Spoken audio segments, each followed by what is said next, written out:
Hello दोस्तों।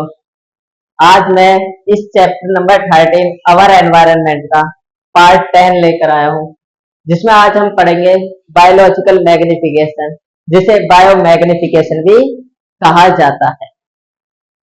देखिए, आखिर बायोलॉजिकल मैग्निफिकेशन है क्या। हम फूड चेन में हर ट्रॉफिक लेवल की बात करते हैं। कुछ ऐसे केमिकल्स होते हैं या टॉक्सिकेंट्स जो कि किसी वॉशिंग के द्वारा या किसी भी दूसरे तरीके से रिमूव्ड नहीं होते हैं, वो हर ट्रॉफिक लेवल पर लगातार बढ़ते रहते हैं। इसी फेनोमेनन को कहा जाता है बायोलॉजिकल मैग्निफिकेशन।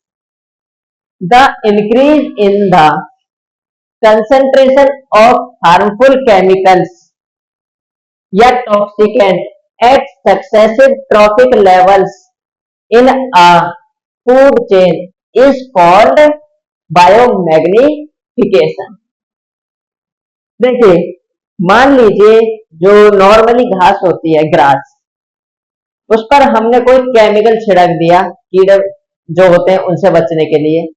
पेस्टिसाइड्स हुआ या हर्बिसाइड्स हुआ, ये इंसेक्ट वगैरह से बचाने के लिए हम ये यूज करते हैं। उस ग्रास पर मान लीजिए थोड़ी थोड़ी घास पर ना एक एक ग्राम कोई पेस्टिसाइड्स गया, हर घास पर एक एक ग्राम गया। अब मान लीजिए उस ग्रास को खाया डियर ने। अब एक डियर एक ग्रास तो खाएगी नहीं, बहुत सारी ग्रास खाएगी। मान लीजिए 100 ग्रास खा ली डियर, तो टोटल एक डियर के पास कितना वो केमिकल पहुंच गया?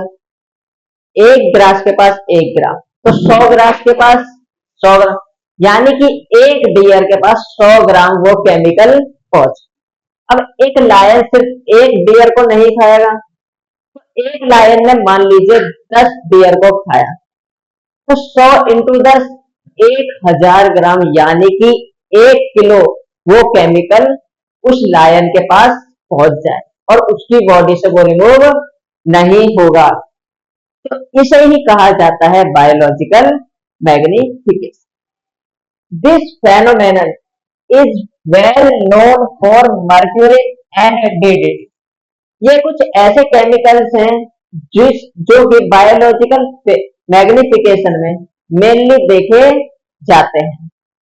पेस्टिसाइड्स भी होते हैं, हर्बिसाइड्स भी होते हैं, इंसेक्टिसाइड्स भी होते हैं, बहुत होते हैं ऐसे केमिकल्स।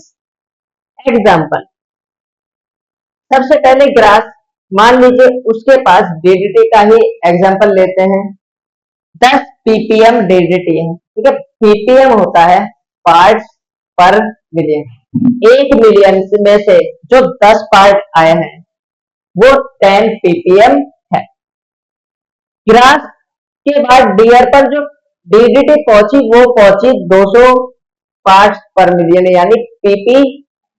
डियर से जो लायन पर डीडीटी पहुंची वो पहुंचती है 5000 ppm। तो देख लीजिए 10 से लेके 5000 तक इंक्रीज हो चुकी है, तो लायन पर इसका कितना बड़ा इफेक्ट पड़े। इसी से रिलेटेड ह्यूमन बींग्स को लेकर एक क्वेश्चन आता है कि इसकी कंसंट्रेशन या फिर बायोलॉजिकल मैग्निफिकेशन ह्यूमंस में ज्यादा क्यों देखा जाता है, या इसके इफेक्ट ह्यूमंस में ज्यादा क्यों होते हैं। देखिए, सबसे पहले समझाता हूं।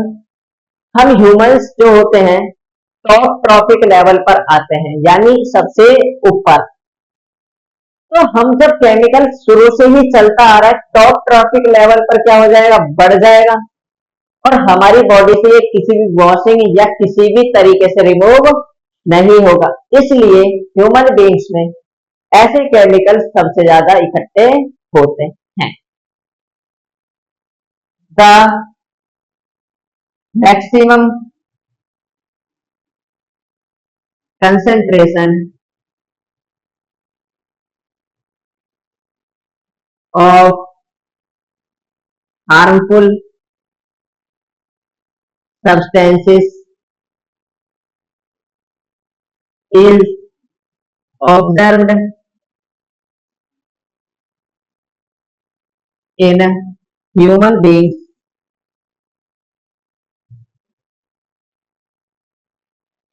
because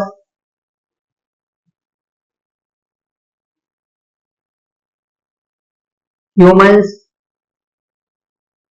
occupy top trophic level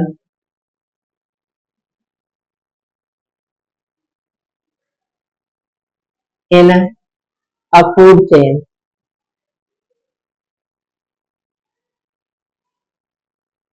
and these chemicals are not removed by washing or any other means, यानी कि वॉशिंग या फिर किसी और दूसरे तरीके से इन्हें हम रिमूव नहीं कर सकते। आई होप आपको ये समझ आया होगा, आप इसे नोट कीजिए। इसके बाद एक छोटी सी डेफिनेशन है वो लिखवाता हूं। देखिए, यूट्रॉफिकेशन जो हमारी लेक है यानी झील, वो नेचर के द्वारा बनाई गई है। अब जो नेचर के द्वारा बनाई गई है उसकी एज किस तरीके से पता चले या किस तरीके से लगे कि ये लेक कितनी पुरानी है, उसके लिए हम उसमें न्यूट्रिएंट्स देखते हैं।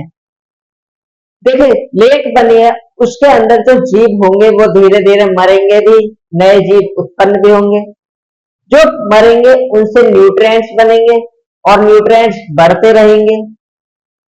हम ये देखते हैं कि उसके अंदर न्यूट्रिएंट्स, उसको देखकर किसी लेक का कि वो कितनी पुरानी है ये पता लगाना कहलाता है eutrophication. The natural ageing of lake due to enrichment of nutrients in the lake is called eutrophication. यानी कि नेचुरली जो उसके अंदर न्यूट्रिएंट्स बढ़ते रहते हैं उसी से उसकी एज होती रहती है। आई होप आपको ये समझ आया होगा। आपसे मिलते हैं अगले लेक्चर में।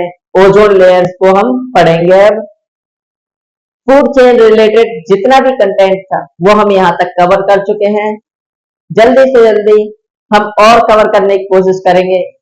तब तक आप वीडियो को अच्छे से देखें, लाइक करें, सब्सक्राइब करें चैनल को एंड वीडियो को शेयर करें।